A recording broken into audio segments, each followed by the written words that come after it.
어느 가정에 에너지가 넘치는 한 아이가 있었습니다. 학교 갔다 와서는 온 집안을 헤집고 돌아다닙니다. 아빠가 불쌍하다고 화를 내면서 버럭 소리를 지릅니다. 그러니까 이 아이가 하는 말이, 아빠, 나는 겨드랑이에 날개가 달렸나 봐. 막 날려고 해. 이렇게 이야기합니다. 그러자 아빠가 말합니다. 숙제도 안 하고 뛰는 너를 볼 때마다 아빠는 머리에서 뿔이 나려고 한다. 이렇게 이야기합니다. 아이를 방으로 쫓아버리고 부부가 앉아서 거실에서 텔레비전을 보는데 마침 미스 월드 선발 대회가 진행되고 있었습니다. 아내가 남편의 옆구리를 쿡 찌르면서 이렇게 이야기합니다. 여보, 1번은 얼굴이 예쁘고 8번은 몸매가 날씬한데 당신은 내가 어디가 좋아서 나한테 결혼하자고 프로포즈 했어. 이렇게 남편에게 물었습니다. 남편이 가만히 듣고 있다가 하는 말이, 당신이 그 터무니없는 유머 감각 때문에 결혼했지 하면서 TV를 끄고 방으로 획 들어갑니다. 여러분, 곁에는 입만 열면 여러분 곁에 길을 죽이는 사람이 있습니까? 아니면 여러분 길을 세워주는 사람이 내 곁에 있습니까? 여러분 어떻습니까? 마귀는 항상 우리의 길을 죽이고 우리를 넘어뜨리려고 합니다. 이게 세상입니다. 그러나 하나님은 항상 우리에게 힘을 내라. 다시 일어설 수 있다. 용기와 소망과 은혜를 베풀어 주시는 줄 믿습니다. 오늘 거룩한 주의 날 하나님 앞에 나왔습니다. 하나님의 말씀과 생명의 능력의 말씀을 통하여 여러분에게 큰 소망과 힘과 능력의 말씀이 될 수 있기를 바랍니다. 오늘 우리가 함께 읽은 본 말씀은 바울이 데살로니가 교회에게 편지하는 내용입니다. 바울이 데살로니가 교회에 복음을 전한 것은 사도행전 17장에 잘 나와 있습니다. 바울과 실라가 데살로니가 교회에 가서 데살로니가 지역에 복음을 전했는데, 도착하자마자 회당에 들어가서 새 안식일 동안 21일 동안 말씀을 전했습니다. 구약의 성경의 말씀을 전하고 예수 그리스도의 복음과 또 부활의 능력의 말씀을 전했습니다. 그러니까 많은 사람들이 예수를 믿게 되었고, 특별히 경건한 헬라 기부인들이 예수를 믿게 되었습니다. 복음을 잘 받아들였습니다. 그 교회 공동체가 역동적으로 복음이 증거되고 활기차게 하나님 나라가 확장되어져 갑니다. 그런데 거기에까지 따라온 디아스포라 유대인들이 있습니다. 유대인들이 바울이 복음을 전할 때마다 어려움을 줍니다. 어떻게 어려움을 줍니까? 바울을 가리켰어. 예수 믿는 사람을 가리켰어. 천하를 어지럽게 하는 자다. 이렇게 힘들게 핍박을 합니다. 바울이 그곳을 떠나서 베레아와 아덴과 고린도의 복음을 전하게 되는데, 이제 좀 시간이 흘렀습니다. 시간이 흐르고 난 다음에 데살로니가 교회의 소식을 바울이 접하게 됩니다. 그러면서 복음이 전해졌는데 그 교회가 또 그 지역의 복음을 듣는 사람들이 또 많은 반면에 또 어려움이 있고 핍박이 심해지는 것을 볼 수 있습니다. 가장 큰 문제는 예수님께서 이 땅에 오신다고 하는데, 재림을 하신다고 하는데 언제 오느냐 하면서, 또 한 부류는 그러면 오신다고 하니까 우리가 일을 하지 말자. 그냥 하루하루를 살아가자. 이런 이야기 저런 이야기가 들려옵니다. 그럴 때 바울이 데살로니가 교회에 편지하기를 1장에서 보면 인사를 합니다. 너희들의 믿음의 역사와 사랑의 수고와 예수 그리스도에 대한 소망을 가지고 신앙생활을 한다는 것을 잘 듣고 있다. 그런데 중요한 것은 복음이 전해질 때 쉽게 지내시는 것이 아니라 많은 어려움이 있다. 그러면서 바울이 하는 말이 자기 이야기를 합니다. 자기가 복음을 전할 때 많은 핍박과 환난과 역경이 있었다. 특별히 빌립보라는 곳에 가서 복음을 전했는데 거기에서는 엄청난 핍박과 모욕을 당했다. 감옥에 들어가는 육체적인 고통도 겪었다. 그는 자신의 삶이 전쟁터와 같다고 이야기하고 있습니다. 삶이 투쟁하는 삶이라고 말합니다. 복음을 전가하는 것, 예수 이름으로 사는 것이 결코 녹록지 않고 전쟁터와 같은 것인데 전쟁터에 들어가는 것과 같은 영적인 싸움이 있다는 것을 일깨워 줍니다. 그러면서 그 표현하기를 오늘 말씀 2장 2절 말씀 보니까 너희가 아는 바와 같이 우리가 먼저 빌립보에서 고난과 능력을 당하였으나 우리가 하나님을 힘입어 많은 싸움 중에서 하나님의 복음을 너희에게 전하였노라. 이런 많은 어려움이 있었는데 싸움이 있었다는 겁니다. 영적인 싸움이 있었다는 겁니다. 그런데 때로는 복음을 전하다 감옥에도 가고 어려움을 당했는데 그 모든 것, 조롱을 이기고 나갈 수 있었던 것은 다른 것이 아니라 하나님의 능력을 힘입었기 때문이라고 합니다. 위로부터는 하나님의 힘과 능력을 덧입지 않으면 우리는 살아갈 수 없는 존재입니다. 바울이 그 비난과 역경이 있는 가운데서도 시선을 어디에 두었느냐? 하나님을 바라보았기 때문에 그 모든 능력을 이겨나간 줄 믿습니다. 바울은 하나님 일을 하면서 고통을 많이 받았습니다. 너 사기꾼이지, 요사이 말하면 파련치범이지, 이런 말 저런 말을 많이 들었습니다. 때로는 혼자 있는 외로움도 있었고 아픔도 있었습니다. 그런데 많은 사람들은 이런 어려움에 처하게 되면은 세상과 타협하고 또 세상에서 왕따 당하기 싫어서 인생의 삶을 하나님이 원하시는 기쁨의 삶이 아니라 거기에 시류에 휩쓸리기가 쉽습니다. 우리가 하나님 말씀대로 살고 하나님의 뜻에 순종하려고 하면은 그때마다 하나님을 기쁘시게 하려고 할 때마다 악한 사탄 마귀가 우리를 넘어뜨리는 수가 많습니다. 그런데 그때 수많은 소리, 옆에서 들리는 소리를 따라간다면은 거기에 넘어집니다. 그러나 바울은 이런 위협 속에서도 이 상황을 어떻게 극복했습니까? 바울은 그때마다 하나님의 은혜를 사모했고 보여지는 것보다 그 뒤에 역사하시는 하나님을 바라보았던 것입니다. 인간에게 무엇인가 인정을 받으려고 바울이 했던 것이 아니라 하나님의 영광을 구했다는 것입니다. 하나님께 영광을 돌리기를 사모했습니다. 사람의 시선, 사람의 인정, 사람의 칭찬에 노란한 것이 아니라 하나님 앞에서 살아갑니다. 그래서 바울은 오늘 말씀 2장 6절에서 이렇게 고백합니다. 또한 우리는 너희에게서든지 다른 이에게서든지 사람에게는 영광을 구하지 아니하였노라.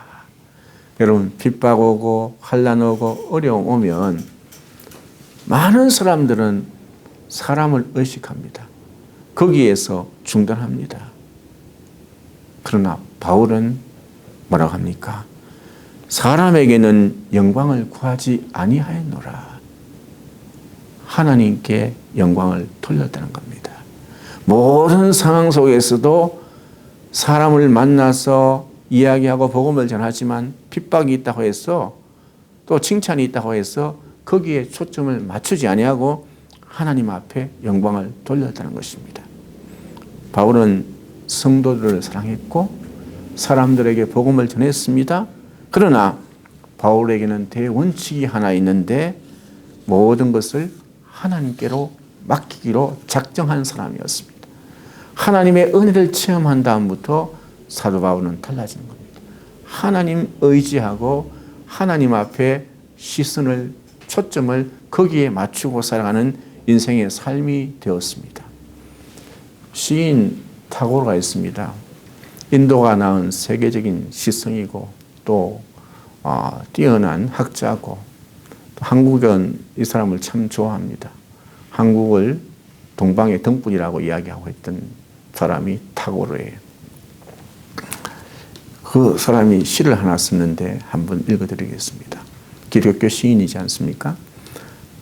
타고르가 쓴 시, 위험으로부터 벗어나게 해달라고 기도하지 말고 위험에 처해도 두려워하지 않게 해달라고 기도하게 하소서. 고통을 먹게 해달라고 기도하지 말고 고통을 이겨낼 가슴을 달라고 기도하게 하소서.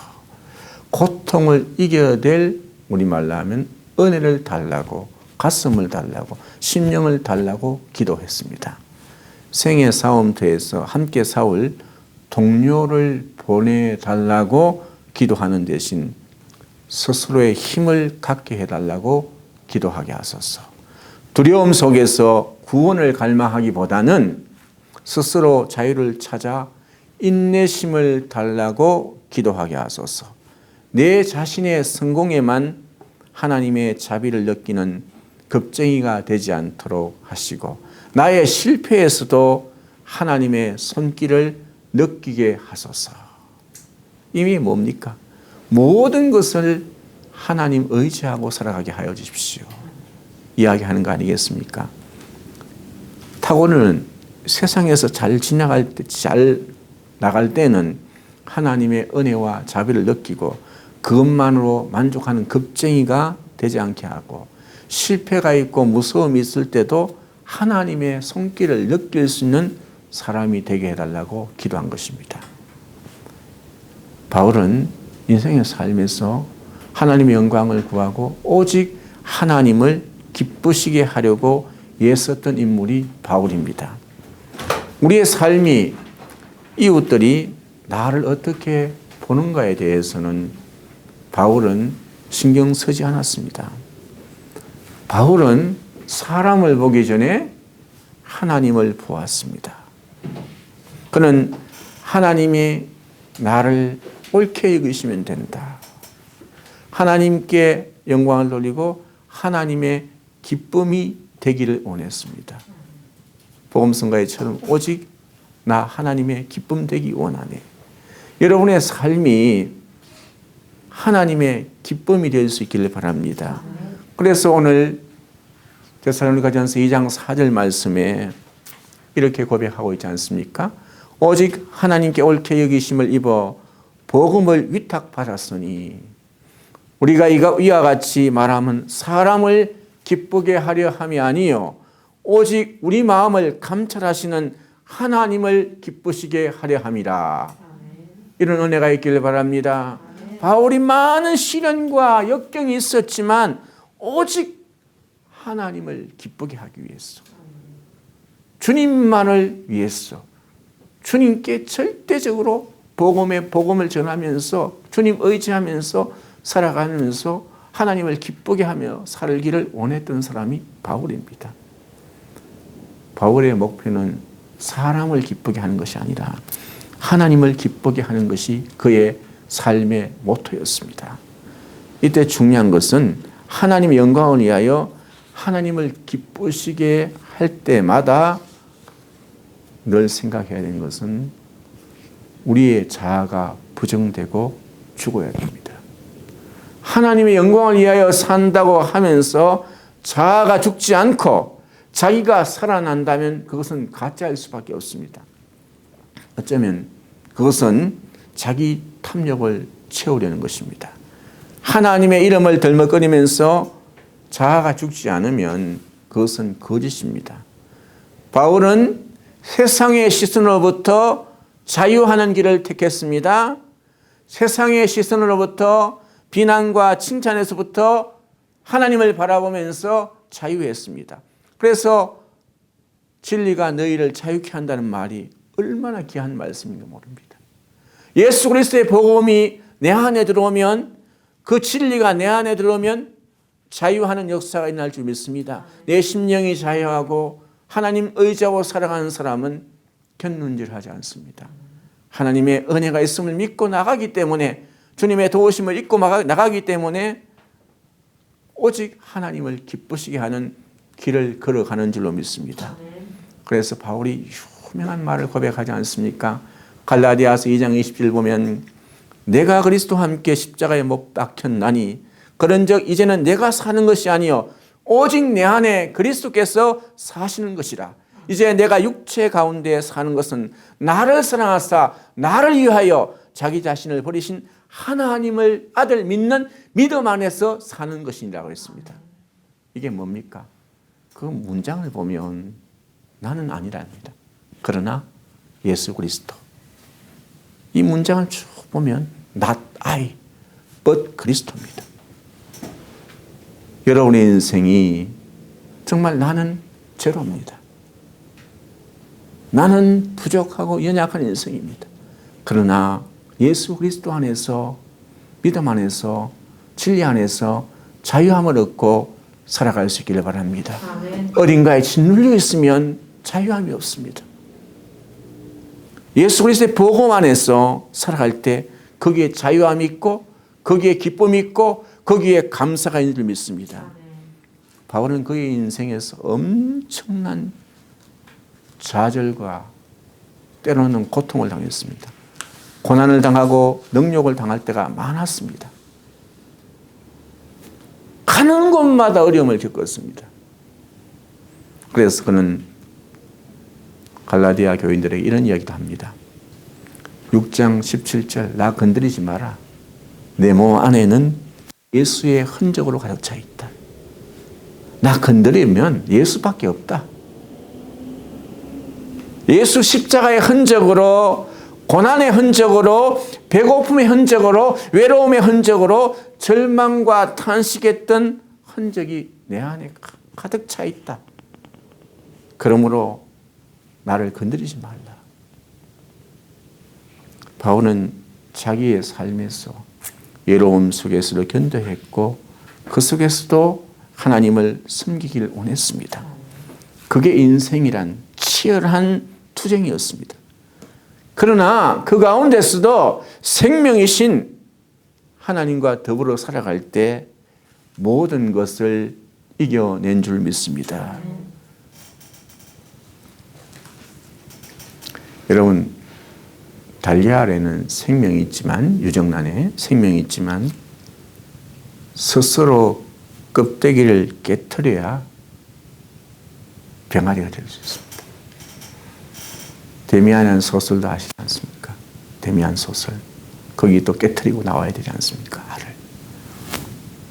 여러분, 스스로 깨트리고 나오지 못하면 그 유정란은 다른 사람이 깨트리면 계란 후라이밖에 안 됩니다. 우리에게 삶에 고통이 있고 외로움이 있습니다. 때로는 다른 사람이 자신을 이해해 주지 못할 때도 있습니다. 내가 감당하지 못할 만큼 큰 파도가 다가올 때도 있습니다. 그러나 우리 안에는 예수님의 영원한 생명을 가지고 있습니다. 하나님께서 우리로 하여금 생명과 사랑을 줄 테니 모든 환경과 어려움을 이겨보라고 우리를 초청하고 부르시고 계십니다. 그 주님이 나에게 여러분이 만나면 만물을 새롭게 하시는 하나님께서 여러분의 삶을 예수님의 생명으로 우리를 새롭게 하실 줄 믿습니다. 그래서 세상 살아갈 때 여러분 두려워하지 말기 바랍니다. 요한복음 16장 33절 보면 세상에서는 너희가 환난을 당하나 담대하라 내가 세상을 이겼노라. 아무리 상황이 절망적인 상황에서도 하나님 의지하는, 예수님 의지하는 희망의 끈을 놓지 않길 바랍니다. 남아공의 그 대통령을 지냈던 넬슨 만델라 대통령이 있습니다. 그분이 자그마치 감옥에 27년 있었습니다. 모든 사람이 끝났다고 하면서 쳐다보지 않을 때도 그는 희망의 끈을 놓지 않는 사람으로 유명합니다. 감옥에 있을 때 이야기입니다. 사랑하는 딸아이가 아이를 낳아서 면회를 왔습니다.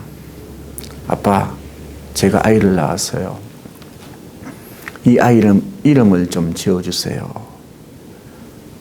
하자마자 1초도 주저하지 않고 그 입에서 나온 이름이 뭔지 압니까? 호프입니다. HOP. 희망입니다. 희망. 넬슨 만델라는 사랑하는 딸이 낳은 아이를 호프, 희망이라고 지었습니다. 그런데 이 딸을 보면서 만델라는 손녀를 보면서 하는 말이 이 나라의 희망이고 핍박받는 자의 희망이 되라고 절망 가운데서도 희망이란 이름을 지었습니다. 이 아이는 나의 희망이요, 핍박당하고 고난당한 자의 희망이요, 그렇게 해서 이름을 지은 거예요. 그리고 그가 출소해서 대통령이 되었습니다. 그래서 그 나라를 갖다가 용서의 나라, 화해의 나라, 희망의 나라로 만들었던 것입니다. 이 희망이 나에게 주어졌고 그가 하는 말이 이 아이가 살아갈 내일을 나는 희망의 나라로 만들어내겠다고 선언했습니다. 어떻게 이런 일이 가능하겠습니까? 많은 핍박이 있습니다. 우리가 지금 살아가는 시대, 위기다, 고난이다. 많은 사람들이 그렇게 이야기합니다. 그러나 하나님을 믿는 사람은 오늘 바울처럼 사람을 의식하지 않습니다. 하나님을 기쁘시기 위해서 하나님의 영광을 구합니다. 우리 하나님이 여러분 가운데, 전능자 여호와 하나님이 여러분 가운데 계신 줄 믿습니다. 위기든 재난이든 고난이든 시련이든 하나님이 거기 계시면, 구원 베푸실 전능자가 거기 계시면 모든 위기는 기회로 바뀌어진 줄 믿습니다. 여러분들이 주님 곁에 주님과 함께 동행하는 사람이 될 수 있기를 바랍니다. 그래서 시편 37편 5절 말씀에 다윗은 이렇게 고백합니다. 내 길을 여호와께 맡기라. 그를 의지하면 그가 이루시고 내 의를 빛과 같이 나타내시며 내 공의를 정오의 빛과 같이 하시리로다. 이런 은혜가 있기를 바랍니다. 말씀을 마치갑니다. 사랑하는 성도 여러분, 세상에 문제가 있는 것만 보고 두려워하지 않길 바랍니다. 피하지 않길 바랍니다. 도망가지 않길 바랍니다. 어려운 고통의 삶의 역사만 있는 것만 보고 피하지 않길 바랍니다. 오히려 생명과 하나님의 사랑을 가지고 하나님을 기쁘시게 하는 믿음의 사람 될 수 있기를 주님의 이름으로 간절히 축복합니다. 아멘.